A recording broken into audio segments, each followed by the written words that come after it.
যুক্তরাষ্ট্রের president Donald ট্রাম্পকে বিতর্কিত এপস্টেইন ফাইল প্রকাশের আহ্বান টেসলা ও এক্সের মালিক ইলন মাস্ক শনিবার এক পোস্টে লিখেন, ট্রাম্প 6 বার এপস্টেইন শব্দটি উচ্চারণ করলেন, অথচ সবাইকে বললেন বিষয়টি নিয়ে আর কিছু না বলতে। তাহলে প্রতিশ্রুতি অনুযায়ী নথিগুলো প্রকাশ করলেই তো হয়। মাস্কের এই মন্তব্য নতুন করে আলোচনা এনেছে এপস্টেইন ফাইল। 2019 সালে যৌন নিপীড়ন ও পাচারের অভিযোগে অভিযুক্ত জেফ্রি এপস্টেইন জেলে আত্মহত্যা করেন।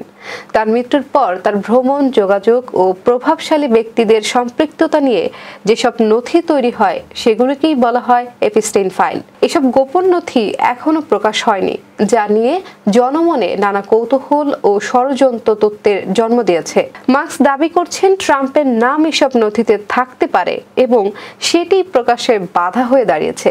যদিও এর আগে এমন দাবি করে পোস্ট দিয়েছিলেন মাস্ক, পরে তা মুছে ফেলেন। এবার তিনি ট্রাম্পকে সরাসরি তার পুরনো প্রতিশ্রুতির কথা স্মরণ করিয়ে দিয়েছেন।